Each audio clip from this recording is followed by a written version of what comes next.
जय हिंद। चलिए, पिछले अध्याय में हमने देख लिया था और पढ़ा था सेल के बारे में। सेल के आपको 2 लेक्चरों में, दोनों अध्यायों में मैंने पढ़ा दिया था कि सेल का खोज कैसे हुआ था, सेल का प्राचीन नाम वगैरह, इसका इंट्रोडक्शन क्लास आपने देख लिया है। और इंट्रोडक्शन क्लास देखने के बाद आज हम पुनः देखेंगे सेल के आगे चैप्टर को अध्ययन करेंगे और इन अध्ययनों के आधार पर देखेंगे अब हमें क्या देखना है। तो आज हम सेल के बारे में पढ़ेंगे और अलग अलग इसके प्रकार को देखेंगे। तो सेल के प्रकार देखने हैं, प्रोकैरियोटिक सेल और यूकैरियोटिक सेल। सेल के प्रकार को देखना है। उसी तरह अगर हम देखेंगे तो अलग अलग सेल पाए जाते हैं, जैसे बोन सेल देखे, उसके बाद से बोन सेल के साथ हम लोग पढ़ेंगे तो cartilage cell, muscle cells, blood cells, और ब्लड सेल्स के साथ साथ देखेंगे तो नर्व सेल। ये सारे सेलें होते हैं, उनके बारे में हम लोग का अध्ययन करना है। साथ साथ में उसके बाद हम लोग को देखेंगे इन प्रकारों में तो 2 टाइप के और सेल पढ़ने हैं, यूकैरियोट और प्रोकैरियोट सेल। यूकैरियोटिक सेल और प्रोकैरियोट सेल देखेंगे ये क्या होते हैं, आखिर इनमें क्या पाया किया जाता है। तो यूकैरियोटिक सेल और प्रोकैरियोटिक सेलों के जब हम अध्ययन करते हैं तो इनके अलग अलग स्ट्रक्चर होते हैं, संरचनाएं भी अलग होती है, शेप साइज सब अलग होंगे। तो इनके बारे में हम लोग देखते हैं कि क्या होता है। तो इसकी हम लोग देखते हैं तो आगे चलेंगे तो इसी सेल स्ट्रक्चर में देखते हैं तो हमारे जो होता है यूकैरियोटिक सेल की बात करेंगे तो इसी में पढ़ना है। तो यूकैरियोटिक सेल में न्यूक्लियस होता है जिसमें सेल मेम्ब्रेन भी होते हैं, दो लेयर के, बाई लेयर होते हैं, 2 लेयर होंगे। इसी में न्यूक्लियस में हमारा जेनेटिक मटेरियल डीएनए उपस्थित रहता है और डीएनए उपस्थित होने के साथ साथ रहता है। जबकि हम प्रोकैरियोटिक सेल में चलते हैं तो इसके न्यूक्लियस ना होकर उसको हम लोग न्यूक्लियोटाइड कहते हैं। आगे समझेंगे क्यों उसको न्यूक्लियोइड बोलते हैं, न्यूक्लियोइड क्यों बोलते हैं, और इसमें जेनेटिक मटेरियल के रूप में डीएनए उपस्थित रहता है। लेकिन इसमें जो डीएनए उपस्थित रहेगा उसको हम लोग देखेंगे तो वो सिंगल हेलिक्स रहते हैं। तो इसका हम न्यूक्लियस था और न्यूक्लियस के बारे में हमने यूकैरियोटिक कोशिका में देखा। उसी तरह हम लोग चलेंगे तो प्रोकैरियोटिक कोशिका में देखेंगे कि कैसा होता है। तो प्रोकैरियोटिक में चलेंगे तो उसमें हम लोग देखेंगे तो उसमें उस न्यूक्लियस को देखेंगे और अध्ययन करेंगे। तो उस न्यूक्लियस को उतना डेवलप नहीं होता है, डेवलप न होने के साथ या तो उसमें न्यूक्लियस मेम्ब्रेन नहीं पाए जाते हैं। न्यूक्लियो मेम्ब्रेन ना पाए जाने के कारण या तो पाया जाएगा तो डैमेज रहेगा, उसमें भी जेनेटिक मटेरियल डीएनए उपस्थित रहता है। जबकि यूकैरियोटिक सेल में चलेंगे तो यूकैरियोटिक सेल की अलग अलग यहाँ से हम अवधारणाओं को देखेंगे। आखिर इसमें ऐसा क्या होता है तो इसमें हम लोग देखेंगे उपस्थित होता है ऊर्जा बनाने के लिए माइटोकॉन्ड्रिया। इसी माइटोकॉन्ड्रिया के साथ साथ देखेंगे रफ और smooth endoplasmic reticulum, Golgi body. जबकि प्लांट सेल में हम लोग चलेंगे तो यहाँ पे ही हम देखेंगे तो इसमें क्लोरोप्लास्ट वगैरह होते हैं। यही सारे चीज़ों को देखेंगे तो यूकैरियोटिक कोशिका में हम लोग देखेंगे कौन पाए जाते हैं तो एनिमल, प्लांट्स, उसके बाद से प्रोटोजोआ, फिर फंगी, और फंगी के साथ साथ जबकि हम प्रोकैरियोटिक में देखते हैं तो क्या पाए जाते हैं तो प्रोकैरियोटिक में ऐसे प्रोकैरियोटिक को देखेंगे तो मेच्योर नहीं रहते हैं, जैसे बैक्टीरिया को जैसे हम लोग देखते हैं साइनोबैक्टीरिया जो या ब्लू ग्रीन एल्गी के नाम से भी जिसको जानते हैं। तो ब्लू ग्रीन एल्गी जो शैवालें होती हैं ये लाखों वर्ष पहले इन्हीं के कारण पृथ्वी पर जीवन आया और जीवन के साथ जैसे यूक्लेशन हुआ तो जीव की उत्पत्ति हुई। इनकी साइज संरचना भी अलग अलग होती है। साइज की जब भी हम बात करेंगे यूकैरियोटिक में तो 10 से 100 माइक्रोन के बीच में पाए जाते हैं। जबकि प्रोकैरियोटिक को हम देखते हैं तो इनकी साइज और संरचना जो होती है छोटी होती है। छोटी होने के साथ 1 से 10 माइक्रोमीटर के बीच पाए जाते हैं। तो इन सारे चीज़ों को देखेंगे। उसी तरह इनकी हम प्रकार की बात करते हैं तो कुछ ऐसे सेल होते हैं जो यूनिसेलुलर होंगे। यूनिसेलुलर में जितने आते हैं जैसे पैरामीशियम, यूग्लिना, ईस्ट, बैक्टीरिया, वो सारे प्रोकैरियोटिक कोशिकाएं में आ जाएंगे।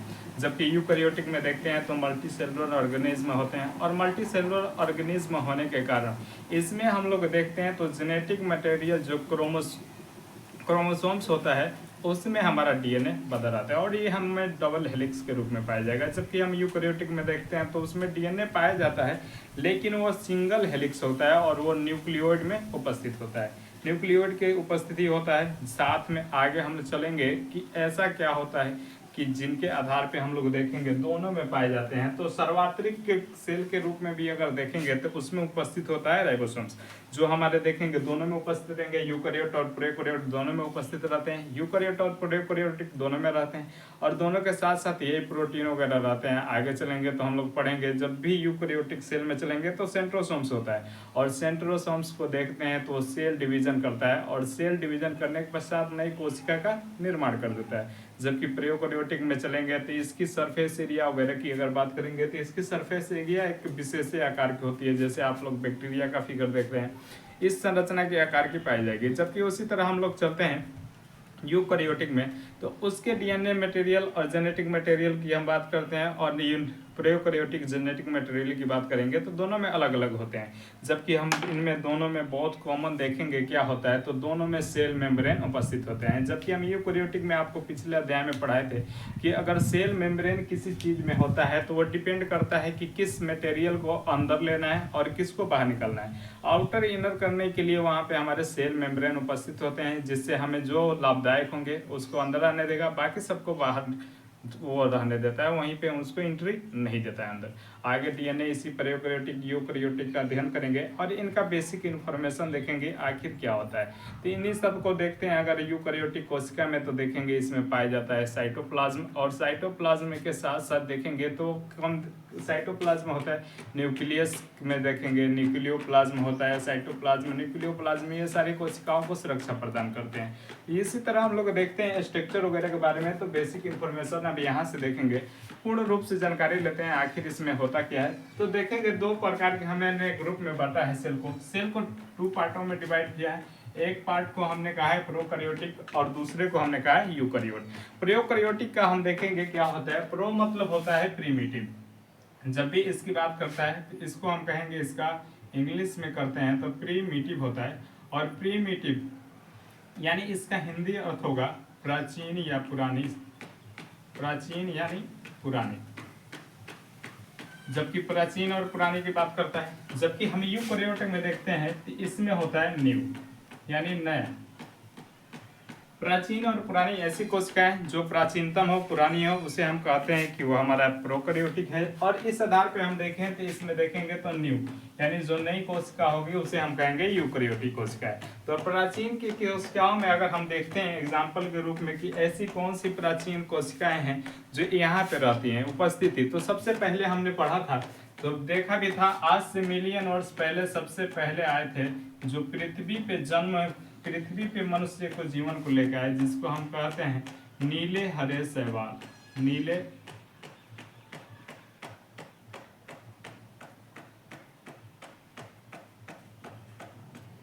Blue green algae, blue green algae, blue green algae. इसी को हम लोग दूसरा नाम भी देते हैं जिसको हम लोग कहते हैं साइनोबैक्टीरिया, साइनोबैक्टीरिया। इसी को हम लोग शॉर्ट फॉर्म में एक और नाम बोलते हैं BGA। प्राचीनतम कोशिकाओं में इसको हम लोग देखते हैं। तो ऐसी कोशिकाएं जो प्राचीनतम हो, पुरानी हो, जिसमें हमने देखा था साइनोबैक्टीरिया को हमने देखा, उसको एक और नाम से भी जानते हैं ब्लू ग्रीन एल्गी। एक देखते हैं एल्गी इसमें लगा हुआ है, लेकिन ये एल्गी होता नहीं है वास्तव में। देखेंगे तो ये एल्गी नहीं, एक प्रकार की बैक्टीरिया है जिसको हम साइनोबैक्टीरिया भी कहते हैं। और इसका शॉर्ट फॉर्म भी हमने देखा तो इसका होता है BGA। और ये BGA देखेंगे तो इसको हमने देखा। जबकि नई कोशिकाओं में हम लोग बात करेंगे तो जो नई कोशिकाएं का निर्माण नई होती हैं, प्राचीन रहेंगी, तो उनको हमने देखा नई सेल। इनमें अब हम बात करते हैं कि नई सेल को देख लिए, प्राचीन देख लिए, इनकी साइज की बात करते हैं कि आखिर साइज कैसा होता है। तो साइज की हम जब भी बात करते हैं तो इनका साइज जो होता है 10 माइक्रोमीटर से लेकर 100 माइक्रोमीटर के 1 माइक्रोमीटर से लेकर 10 माइक्रोमीटर। और जबकि हम यूकैरियोटिक में साइज की बात करते हैं, आखिर इसमें साइज कैसे पाया जाते हैं, तो इसकी साइज की हम बात करते हैं तो ये हमारे होते हैं 10 से लेकर 100 माइक्रोमीटर तक। ये हमारे इसके साइज और संरचना आकार की बात हमने पाया गया।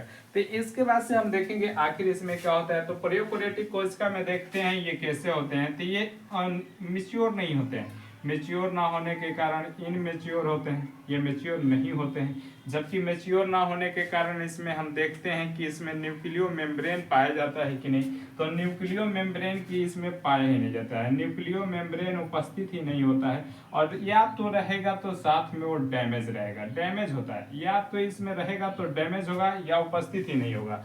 तो प्रोकैरियोटिक में ये नहीं होता है। जबकि यूकैरियोटिक में अगर हम चलते हैं तो इसमें देखते हैं कि इसकी कोशिका मैच्योर है कि नहीं। तो इसकी कोशिका जो होती है मैच्योर होती है। जबकि हम देखते हैं कि इसमें न्यूक्लियो मेम्ब्रेन उपस्थित है कि नहीं, तो इसमें जो हमारा न्यूक्लियो मेम्ब्रेन रहता है वो उपस्थित होता है। न्यूक्लियो मेम्ब्रेन की उपस्थिति यहाँ रहेगी, मैच्योर रहेगा। साथ साथ में आप देखेंगे कि न्यूक्लियो मेम्ब्रेन है, साथ में ये किन किन चीज़ों में पाए जाते हैं। तो अभी आपको एग्जांपल में इसमें हमने ब्लू ग्रीन एल्गी को बताया, इसमें हम लोग चलेंगे तो ये किन किन में पाए जाते हैं। तो सबसे पहले देखेंगे प्लांट, ये प्लांट में पाए जाएंगे, एनिमल्स में पाए जाएंगे, प्लांट्स में पाए जाएंगे, एनिमल्स में पाए जाएंगे, साथ में फंगी में भी पाया जाएगा, फंगी के साथ साथ प्रोटोजोआ में भी पाए जाते हैं, प्रोटोजोआ जो होते हैं उनमें पाए जाते हैं। इन सब चीज़ों में ये पाए जाते हैं। तो इन सब चीज़ों को हम लोग देखेंगे और इन सब में प्रॉपर रूप से विकास होने के कारण, साथ में न्यूक्लियो मेम्ब्रेन होने के कारण इनको अपर क्लास लिविंग कहते हैं, अपर क्लास लिविंग कहते हैं, यानी उच्च स्तर के इन्हें जीव कहेंगे। जबकि हम देख रहे थे अभी इसमें हमने देखा प्रोकैरियोटिक कोशिका में मैच्योर नहीं है और साथ में इसमें न्यूक्लियो मेम्ब्रेन नहीं है, तो इन्हें लोअर क्लास लिविंग कहा जाता है, लोअर क्लास लिविंग। तो अलग अलग चीज़ों को हमने बात किया यहाँ पे लिविंग, तो अलग अलग हमने देखा और देखने के कई अध्ययन पाया। तो अपर क्लास के एनिमल की जब भी बात करता है किसको कहते हैं, तो अपर क्लास के एनिमल वह होते हैं जिनमें प्रॉपर रूप से हमारा न्यूक्लियो मेम्ब्रेन विकसित हो, साथ में ये न्यूक्लियो मेम्ब्रेन हो और साथ में वो कोशिकाएं विकसित हो। जबकि जिनमें हम देखेंगे कोशिका विकसित ना हो और उसमें या तो कोशिका न्यूक्लियो मेम्ब्रेन रहे, ये उपस्थित ना हो या हो तो डैमेज हो, तो उसे हमने कहा कि वो हमारी यूकैरियोटिक कोशिकाएं हैं। जैसे हमने बैक्टीरिया वगैरह को देख लिया, इन सब को देखा। अब यहाँ से हम लोग चलते हैं, अलग अलग इनका अध्ययन करेंगे और देखेंगे इनमें और क्या ऐसी चीजें हैं जो इनमें उपस्थित नहीं होती है और उपस्थित ना होने के कारण किन किन चीज़ों को इनको देखेंगे, इसका अध्ययन करेंगे। अब हम देखेंगे इसके जेनेटिक मटेरियल के बारे में। तो जेनेटिक मटेरियल देखते हैं,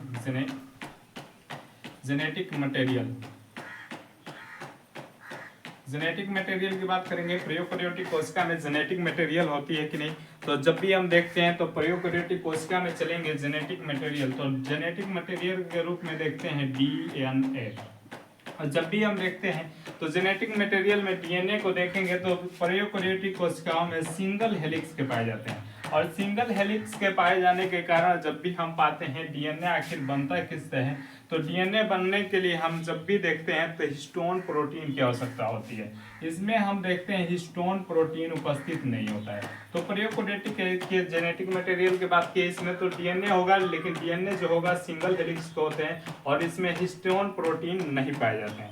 और जब हिस्टोन प्रोटीन नहीं पाए जाते हैं तो ये पूर्ण रूप से तो पहले से डेवलप नहीं है। साथ में इनको जब भी देखते हैं डीएनए किसमें उपस्थित होता है, डीएनए जब भी उपस्थित रहता है यूकैरियोटिक की बात करेंगे तो न्यूक्लियस में। इसका न्यूक्लियस भी उस तरह से विकसित ना होने के कारण जो इसका सेल होता है और सेल में जो न्यूक्लियस है वो पूर्ण रूप से विकसित नहीं है, इनमेच्योर है, अनडेवलप है। और अनडेवलप होने के कारण इसके न्यूक्लियस को हम न्यूक्लियस ना कहकर न्यूक्लियोइड कहते हैं, न्यूक्लियोइड कहते हैं। तो ये न्यूक्लियोइड कहते हैं। तो इसमें पूर्ण रूप से विकसित नहीं है, हिस्टोन प्रोटीन नहीं पाया गया और इस कोशिका को हमने कहा कि ये के केंद्रक को हमने कहा है कि ये न्यूक्लियोइड है। साथ साथ में अब चलेंगे, अब देखेंगे जेनेटिक मटेरियल के बारे में यहाँ पे यूकैरियोटिक कोशिका में।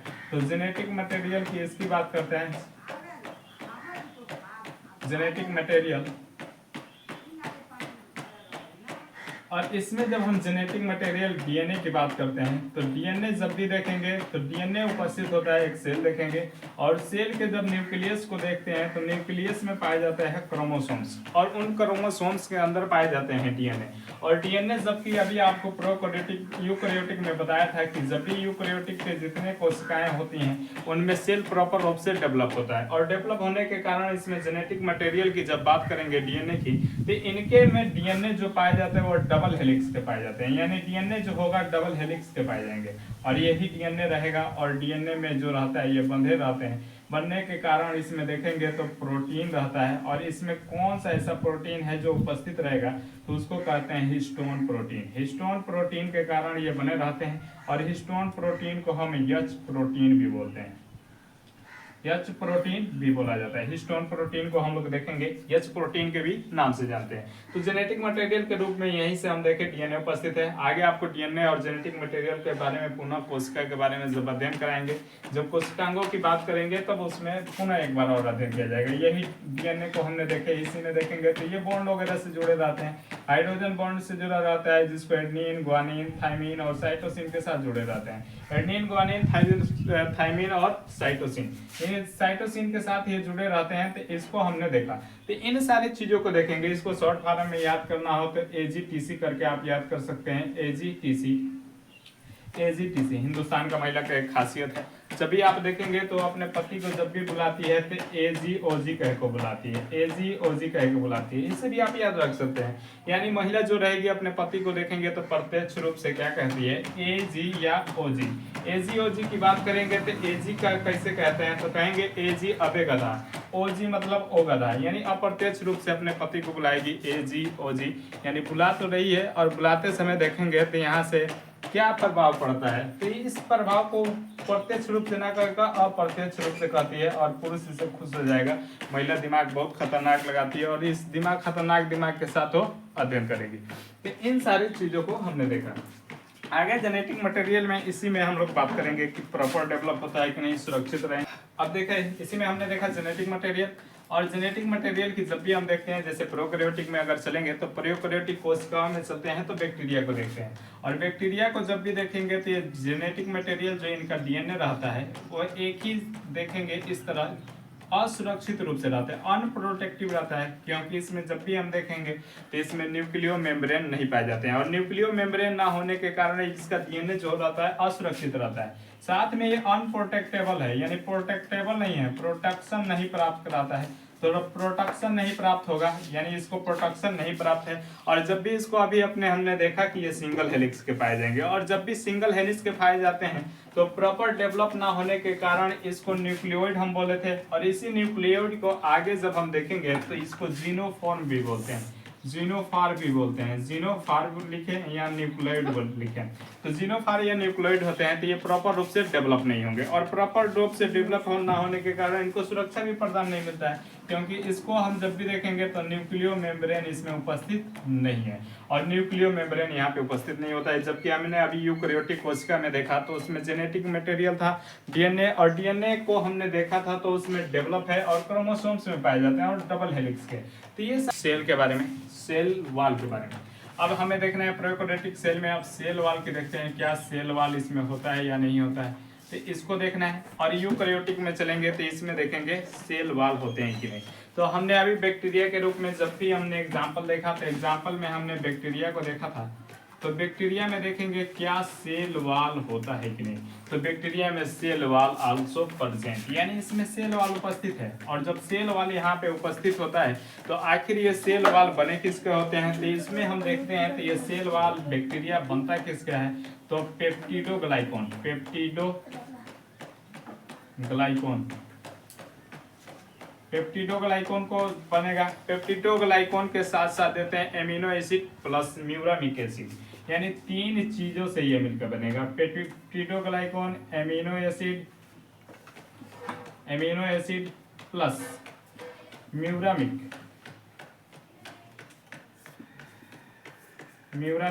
एसिड, तीन चीजों से इनके सेल वाल मिलकर बने होते हैं।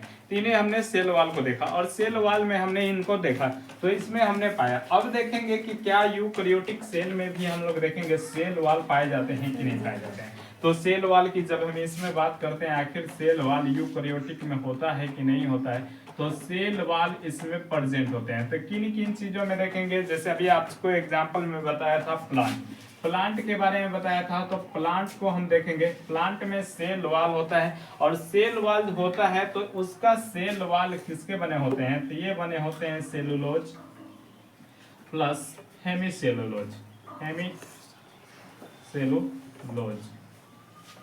इनमें हमने देखा तो प्लांट में पाए जाएंगे। और प्लांट में जब पाए जाएंगे तो उन्हें कहेंगे कैसे सेल वाल किसके मिलकर बने होते हैं, तो सेलुलोज प्लस हेमीसेलुलोज। इसके साथ साथ आगे हम देखते हैं कि और इसमें क्या पाए जाते हैं, तो इसी में हम लोग देखेंगे फंगी को देखेंगे। आखिर इस फंगी में एक सेल वाल उपस्थित होता है कि नहीं होता है, तो इसमें सेल वाल होता है, प्रेजेंट होता है।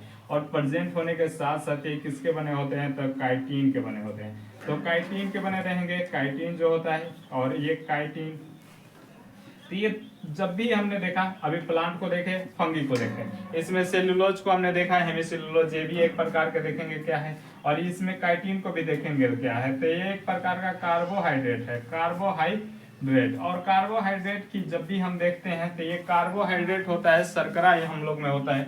उसी तरह पेड़ पौधों में भी ये होते हैं, शर्करा का ही एक अपरूप है सेलुलोज और हेमिसेलुलोज, काइटिन, ये सब शर्करा के रूप हैं। और ब्रह्मांड में सबसे ज्यादा पूछता है कि किसके बने हो, कौन से शर्करा के सबसे ज्यादा पाया जाता है, तो इसमें पाया जाता है सेलुलोज। और सेलुलोज जब भी इसमें देखेंगे तो सेलुलोज को हमने अध्ययन किया, तो ये सेलुलोज जैसे आप लोग जिस कॉपी पे पढ़ते हैं वो कॉपी पे लिख रहे हैं, तो वो भी एक सेलुलोज का बना है। जिस तरह हमने वस्त्र को पहना हुआ है वो भी सेलुलोज का बनता है। तो से कार्बोहाइड्रेट का अधिकांशतः रूप जो देखते हैं ब्रह्मांड में, हमारे यूनिवर्स में, कार्बोहाइड्रेट का रूप सबसे ज्यादा किसमें पाया जाता है, तो सेलुलोज में। बहुत सारी ऐसी चीजें होंगी जो आपके घर पे बनी होंगी, वो देख रहे होंगे, तो घर पे बनी हुई हर चीज जो होती है प्लांट से ही बनी हुई है। और जब प्लांट की बनी होती है तो उसमें सेलुलोज जरूर होगा। और सेलुलोज क्यों बनी होती है, तो ये सेलुलोज सबसे ज्यादा पाए जाने वाला है। वैसे ही आप लोग पढ़ के लिख कर जब सरकारी नौकरी ले लेंगे तो हो सकता है आपको रॉयल बेड मिले, दीवान पलंग मिले, और रॉयल बेड जब मिलेगा तो बहुत खुश हो जाएंगे, एकदम मस्ती से सोएंगे, आराम मिलेगा। अगर ये आप पढ़ते लिखते नहीं है, नहीं पढ़ेंगे लिखेंगे तो बड़ा दिक्कत होगा। आपको एगो चमकीनवा 10 रुपये जो स्टेशन पे बिकता है वो पन्नी दे दिया जाएगा, वही पे आराम से सोएंगे। तो पढ़ लिख कर अच्छे नौकरी लीजिए, कामयाब होइए। नहीं तो एक समय आएगा कि आपको रॉयल बेड की जगह पे 5 रुपए के चमकीनी मिल जाएगा, वो नहीं मिलेगा। हो सकता है वो टूटल फूटल चारपाई मिल सकता है, तो मिल जाएगा तो उस पर आप सोइए, और सोएंगे, सोने के बाद आप नीचे गिर जाएंगे, हड्डी गुड्डी टूट जाएगा। तो इसलिए पढ़ लिख कर कामयाब होना बहुत जरूरी है। तो ये हमने देखा सेलुलोज, फंगी को हमने देख लिया। अब देखेंगे कि और किन किन चीजों में ये पाए जाते हैं। तो अब हम लोग देखेंगे क्या क्या होता है। और इसके साथ फंगी को हमने देखा, इसके बाद हम लोग देखेंगे एल्गी। एल्गी में भी पाए जाते हैं ये, एल्गी की बात करेंगे यानी शैवाल, तो शैवाल में भी पाए जाते हैं, शैवाल में ये उपस्थित होता है। और शैवाल में जब उपस्थित होता है तो ये शैवाल में प्रेजेंट है। तो ये किस किस के बने हुए हैं, तो शैवाल को हम जब भी बात करेंगे कि आखिर ये किस किस के बने हुए हैं, तो इसमें देखेंगे ये सेलुलोज,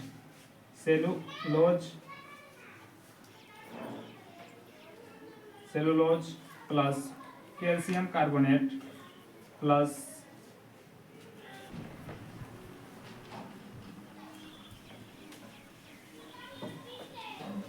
ग्लाइकोटोन, और ग्लाइकोटोन को हमने देख लिया। और इसके साथ साथ हम देखेंगे और किससे मिलकर बने रहते हैं, तो मिनरल्स।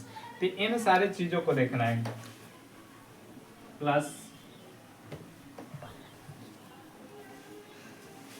किससे मिलकर बने होंगे, तो सेलुलोज, कैल्शियम कार्बोनेट, ग्लाइकोटोन प्लस मिनरल्स यानी खनिज लवण। इनमें देखेंगे शैवाल जो होता है अधिकांशतः पानी में पाए जाते हैं। और पानी में पाए जाने के साथ साथ हम लोग देखेंगे तो कैल्शियम कार्बोनेट ये उपस्थित होता है। जैसे हम लोग घर पे भी देखते हैं, घर वगैरह रहता है, और घर पे जब भी हम नलका को चलाते हैं तो नलके के मुख से जहाँ से पानी निकलती होगी उसके सामने आप उंगली फेर के देखिए, तो उसके सामने जैसे ही आप उंगली फेरेंगे तो उंगली फेरते समय उस पर आपको सफेद सफेद सा एक भाग लग जाएगा, वो एक प्रकार के कैल्शियम कार्बोनेट है। यानी जल में कैल्शियम कार्बोनेट पहले से उपस्थित है, साथ में वो अगर है तो उसमें देखें सेलुलोज भी है और ग्लाइकोटोन भी है प्लस मिनरल्स। इन सारे चीजों से ये मिलकर बना हुआ है। तो इसको हमने देख लिया। और इसके साथ साथ और किसमें पाया जाता है, तो और बात करते हैं यहाँ से यूकैरियोटिक में, ये एनिमल में। तो एनिमल में सेल वॉल होता है कि नहीं होता है, तो सेल वाल एनिमल में नहीं पाए जाते हैं। तो सेल वाले एनिमल में होता ही नहीं है। तो बाकी सब में हमने देखा सेल वाल किन किन चीज यूकैरियोटिक कोशिकाओं में किस किस में पाया जाएगा, तो प्लांट में पाया जाएगा, फंगी में पाया जाएगा और एल्गी में पाया जाता है। साथ में एक बैक्टीरिया होती है उस बैक्टीरिया में भी उपस्थित होता है। उस बैक्टीरिया को हम देखेंगे आखिर ये क्या होता है। तो उस बैक्टीरिया को अभी आपको बताया था, ब्लू ग्रीन एल्गी। अगला जो देखेंगे बैक्टीरिया में अगर देखेंगे तो ब्लू ग्रीन एल्गी होता है जिसमें शैवाल होता है, जो आपको इसमें पढ़ाना है प्रोकैरियोटिक में। प्रोकैरियोटिक में आपको पढ़ाएंगे तो इसमें होता है blue green algae, blue green algae. यही थे जिसको साइनोबैक्टीरिया के भी नाम से जानते हैं। यही ब्रह्मांड पे, पूरे ब्रह्मांड को देखेंगे तो यहाँ पे हमारे ऊर्जा का हस्तांतरण करने के लिए, साथ में इवोल्यूशन इन्हीं के कारण हुआ। धीरे धीरे ये इवोल्यूशन किए तो जलीय जीव आए, और जलीय जीव के साथ साथ धीरे धीरे विकसित हुई है, और जितना ही इसमें इवोल्यूशन होता गया, उत्परिवर्तन होते गए, और म्यूटेशन के साथ साथ अलग अलग जीवधारियां आने लगी, और अलग अलग जीवधारियों में आते आते धीरे धीरे मानव का भी विकास हुआ। ऐसे करके हम लोग भी आए। तो ये इसका बहुत अहम योगदान है। ये भी फोटोसिंथेसिस वगैरह की अभिक्रिया करता है, और फोटोसिंथेसिस की अभिक्रिया करके यहाँ से देखेंगे तो आगे चलता है। अब यहाँ से देखेंगे, हम आगे बात करेंगे और क्या क्या इसमें पाए जाते हैं, दोनों में डिफरेंट देखेंगे, किसमें उपस्थित है और किसमें उपस्थित नहीं है। अगर सेल ऑर्गन की बात करते हैं तो इसमें हम चलेंगे माइटोकॉन्ड्रिया की बात करेंगे। माइटोकॉन्ड्रिया की देखेंगे तो माइटोकॉन्ड्रिया को हम लोग जब भी देखते हैं माइटोकॉन्ड्रिया की, तो माइटोकॉन्ड्रिया की हम बात करेंगे कि आखिर प्रोकैरियोटिक कोशिका में माइटोकॉन्ड्रिया होता है कि नहीं होता है। तो प्रोकैरियोटिक में माइटोकॉन्ड्रिया उपस्थित ही नहीं होता है, जबकि हम इसमें देखेंगे तो माइटोकॉन्ड्रिया यूकैरियोटिक में उपस्थित होता है। माइटोकॉन्ड्रिया इसमें उपस्थित नहीं है, यानी सेल ऑर्गन में जब भी हमने बात किया तो माइटोकॉन्ड्रिया उपस्थित नहीं है। जबकि माइटोकॉन्ड्रिया को हम कहते हैं पावर हाउस, ऊर्जा घर भी कहते हैं, क्योंकि यही हमारे शरीर में ऊर्जा का निर्माण करता है। तो यूकैरियोटिक में तो हमने देख लिया कि यहाँ पे ऊर्जा का निर्माण करने के लिए जब भी देखे तो माइटोकॉन्ड्रिया उपस्थित है, और माइटोकॉन्ड्रिया यूकैरियोटिक में देख रहे हैं तो ऊर्जा निर्माण करते रहता है। लेकिन प्रोकैरियोटिक में माइटोकॉन्ड्रिया नहीं है, तो इसमें आखिर ऐसा क्या होगा जो ऊर्जा प्रदान करेगा? तो इसमें होता है सेल मेम्ब्रेन। सेल मेम्ब्रेन की बात करेंगे तो इसमें सेल मेम्ब्रेन होते हैं, और यही सेल मेम्ब्रेन इसमें एनर्जी को जनरेट करते हैं, और एनर्जी जब जनरेट होगा तो इससे इनको ऊर्जा मिल जाती है। जबकि हम लोग यूकैरियोटिक सेल में चलेंगे, जैसे प्लांट, एनिमल, फंगी, शैवाल, इन सबको देखते हैं, तो इसमें ऊर्जा का जनरेटर जो होता है उसे हम माइटोकॉन्ड्रिया कहते हैं। इस माइटोकॉन्ड्रिया को अगले अध्याय में पुनः विस्तार से पढ़ेंगे जब अगले देखते हैं। तो इसके साथ साथ और देखेंगे इसमें क्या क्या होते हैं। तो इसमें हम माइटोकॉन्ड्रिया देखें, साथ में ऊर्जा का परिवहन, प्रोटीन का एक स्थान से दूसरे स्थान तक हस्तांतरण करने के लिए गोल्गी बॉडी का होना उपस्थित है। जबकि हम देखते हैं प्रोकैरियोटिक में गोल्गी बॉडी उपस्थित नहीं होता है। जबकि यूकैरियोटिक में चलेंगे तो इसमें हम देखते हैं गोल्गी बॉडी उपस्थित होता है, और यही गोल्गी बॉडी होता है जो हमारे शरीर में हस्तांतरण करने के लिए ऊर्जा को एक स्थान से दूसरे स्थान तक पहुंचाता है। जबकि इसके स्थान देखते हैं तो जैसे ही हम लोग पढ़ेंगे सेल के बारे में, तो ये न्यूक्लियस और एंडोप्लाज्मिक रेटिकुलम के पास होता है, यानी ईआर और न्यूक्लियस के पास होता है। और यही ईआर को आगे हम पढ़ेंगे तो प्रोटीन का निर्माण करेगा, और वो गोल्गी बॉडी को दे देता है। यही गोल्गी बॉडी आगे ट्रांसफर करती है, और ट्रांसफर करके बताती है कि तो इसका ऊर्जा का कितना हस्तांतरण होना चाहिए। उसी तरह हमने देखा, इसी तरह यूकैरियोटिक में ईआर पाया जाएगा, और ईआर यानी एंडोप्लाज्मिक रेटिकुलम, इसमें दो टाइप के होते हैं, एक स्मूथ और दूसरा रफ। यानी इसमें देखेंगे तो ईआर दो टाइप के पाए जाएंगे, एंडोप्लाज्मिक रेटिकुलम अंतःप्रद्रव्य जालिका, उसी तरह स्मूथ और रफ दो टाइप के होंगे। तो दोनों टाइप इसमें पाए जाते हैं। जबकि इसमें हम बात करेंगे यूकैरियोट में पाए गए, लेकिन प्रोकैरियोटिक में जब देखते हैं तो इसमें नहीं पाए जाते हैं। यानी जब भी हमने देखा तो इसमें माइटोकॉन्ड्रिया नहीं पाया गया, साथ में गोल्गी बॉडी नहीं पाया गया। गोल्गी बॉडी के साथ साथ और देखें क्या नहीं पाए जाते हैं, तो एंडोप्लाज्मिक रेटिकुलम नहीं पाए जाते हैं। जबकि कोशिका का एटम बम हम जो जिसको कहते हैं, यानी लाइसोसोम्स को, यही लाइसोसोम्स रहता है, इसको एटम बम कहते हैं। तो एटम बम देखते हैं यूकैरियोटिक में, यानी लाइसोसोम्स उपस्थित है। जबकि हम प्रोकैरियोटिक कोशिका को देखते हैं तो इसमें लाइसोसोम्स उपस्थित नहीं होता है। तो लाइसोसोम्स इसमें उपस्थित है ये नहीं है। अब देखते हैं दोनों में आखिर ऐसा कौन सा चीज है सर्वात्रिक रूप में जाना जाता है जो दोनों में उपस्थित होगा, उसको हम कहते हैं राइबोसोम्स। राइबोसोम्स को देखेंगे तो ये दोनों में उपस्थित होते हैं, यानी प्रोकैरियोटिक में भी राइबोसोम उपस्थित होगा और यूकैरियोटिक में भी राइबोसोम उपस्थित होगा। लेकिन इन राइबोसोम्स की जब हम बात करते हैं तो ये दो प्रकार के पाए जाते हैं, और इन दो प्रकारों में देखते हैं, एक होता है 70S और एक होता है 80S।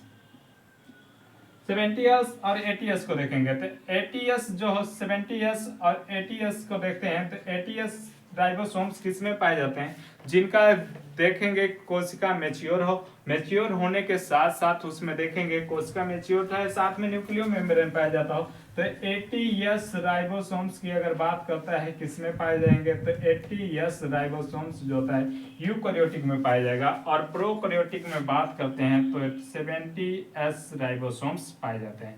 तो 70S और 80S राइबोसोम्स इसमें हमने पाया। 70S और 80S राइबोसोम्स इसमें उपस्थिति को दर्ज कराए हुए, साथ में इनका देखते हैं आगे क्या करते हैं, तो ये प्रोटीन वगैरह का निर्माण करेंगे। साथ में इसी प्रोटीन के निर्माण से हमारा जेनेटिक मटेरियल डीएनए होता है वो बंधा रहता है, तो डीएनए बंधा रहता है, तो इसको हमने देखा। इसके साथ साथ देखेंगे आखिर इनमें और क्या है जो उपस्थित नहीं होता है, तो इसमें देखेंगे सेंट्रोसोम्स उपस्थित नहीं होता है, और जिसमें सेंट्रोसोम उपस्थित नहीं रहता है तो सेल डिवीजन नहीं करता है। इसमें हम बात करते हैं सेंट्रोसोम्स होता है कि नहीं होता है, तो यूकैरियोटिक सेल में सेंट्रोसोम्स उपस्थित रहता है, और यही सेंट्रोसोम्स देखेंगे तो एक सेल होती है, और इसी सेल को हम लोग कहते हैं, जब भी देखेंगे तो मदर सेल कहेंगे, और इस मदर सेल को हम देखेंगे तो यह सेंट्रोसोम्स की उपस्थिति में मदर सेल्स के साथ डिवीजन करता है, और डिवीजन करके ये दो नई कोशिकाओं का निर्माण कर देता है, और जो ये दो नई कोशिकाएं निर्माण होती है इनको पुत्री कोशिका या डॉटर सेल बोलते हैं,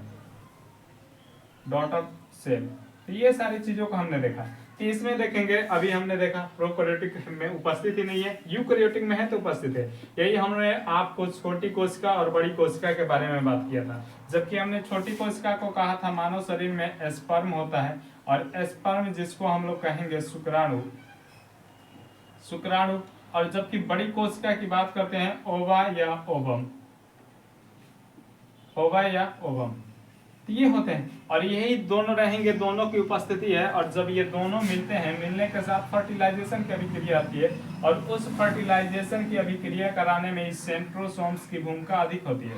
अगर ये सेंट्रोसोम्स नहीं होगा तो उसमें किसी प्रकार का कोई कोशिका विभाजन होता ही नहीं है। और सेंट्रोसोम्स कहाँ नहीं पाए जाते हैं, तो ये न्यूरॉन में नहीं पाए जाते हैं, न्यूरॉन में नहीं पाए जाएंगे, जो हमारे ब्रेन के तंत्रिका तंत्र होता है उसमें नहीं पाए जाते हैं। इसीलिए हम लोग जब भी देखते हैं तो ब्रेन पे किसी व्यक्ति को चोट लगता है तो आराम से डेथ कर जाता है। जैसे आप लोग बहुत इस समय जमाना चला हुआ है फ्री फायर वगैरह का, फ्री फायर खेलते हैं, उसके बाद से बहुत सारे ऐसे गेम हैं, उसमें आप देखते होंगे किसी को हेड शॉट करते हैं तो बिना वो चिल्लाए, बिना दर्द के, बिना कोहरे सोरे आराम से मर जाता है, उसको किसी प्रकार की कोई तकलीफ नहीं होती है। लेकिन जब भी यही देखते हैं और कहीं लगता है तो ये गेम में सुनाई देता है कि चिल्ला रहे हैं, माई रे माई, दादा दादा करता है। तो इसे तो हमने देखा, तो ये सेंट्रोसोम्स अगर हेड शॉट करते हैं तो डायरेक्ट ब्रेन डेथ हो जाता है, और ब्रेन डेथ जब होता है तो उसमें आराम से मृत्यु हो जाती है, दर्द वगैरह पीड़ा उतना महसूस नहीं होता है, और जगह लगेंगे तो दर्द वगैरह महसूस होते हैं, इसमें पाया नहीं जाता है। तो इसी तरह ब्रेन पे चोट लग जाएगा तो नहीं पाया जाएगा। लेकिन जब हम देखते हैं अगर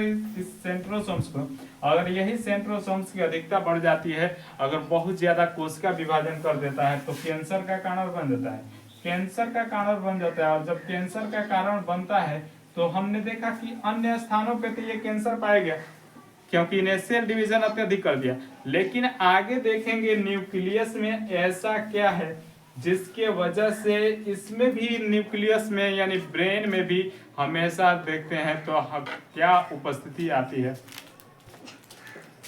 अब देखेंगे तो यहाँ से हम देखेंगे आखिर न्यूरॉन में देखेंगे तो न्यूरॉन में हम लोग देखेंगे, न्यूरॉन में हम देखें कि अभी सेंट्रोसोम्स नहीं पाया जाता है, यहाँ पे कोशिका विभाजन होगा ही नहीं, और कोशिका विभाजन जब नहीं होगा तो ब्रेन में कैंसर कैसे हो जाता है। तो ब्रेन में कैंसर होने के कारण होता है, इसमें 90% देखेंगे तो न्यूरॉन सेल पाए जाते हैं, और 10% में गिलियल सेल पाए जाते हैं, और यही गिलियल सेल डिवीजन करते हैं जिसके कारण आपको ब्रेन में भी कैंसर हो सकता है। तो इसमें हमने देखा तो इन सारी चीजों को हमने देखा और पाया। तो इन सारी चीजों को अपने प्रकार पढ़ा, सेल के जब भी हमने क्लासिफिकेशन पाया है तो इसको दो पार्टों में हमने बांटा है, प्रोकैरियोटिक और यूकैरियोटिक। प्रोकैरियोटिक और यूकैरियोटिक के बारे में जानकारी लिए, अगले दिन अगला जानकारी लेंगे। इसी में आप लोग को यूकैरियोटिक प्रोकैरियोटिक सेल के बारे में आप लोग को अध्ययन कर चुके। तो ये सारे इसके अलग अलग आयाम थे, इसके अंतर पूछता है, समानता पूछता है, तो उन सारी चीज़ों को बता सकते हैं। इस आधार पे हम गणना भी कर सकते हैं। जबकि अभी हमने सेल की बात किया था तो अलग अलग टाइप के सेल पाए गए थे, जैसे blood cell, cartilage cell, nerve cell, muscle cells. इन सारे सेलों को अलग अलग कैटेगरी में हम लोग को पढ़ना है, जो कि अगले वीडियो में आपको पुनः मिलेंगे। साथ में इसी के साथ आप इस पे बने रहिए और एक एक पार्ट को देखेंगे, पिछले पार्ट को देखेंगे तो अगला पार्ट आपको अच्छे से समझ में आएगा।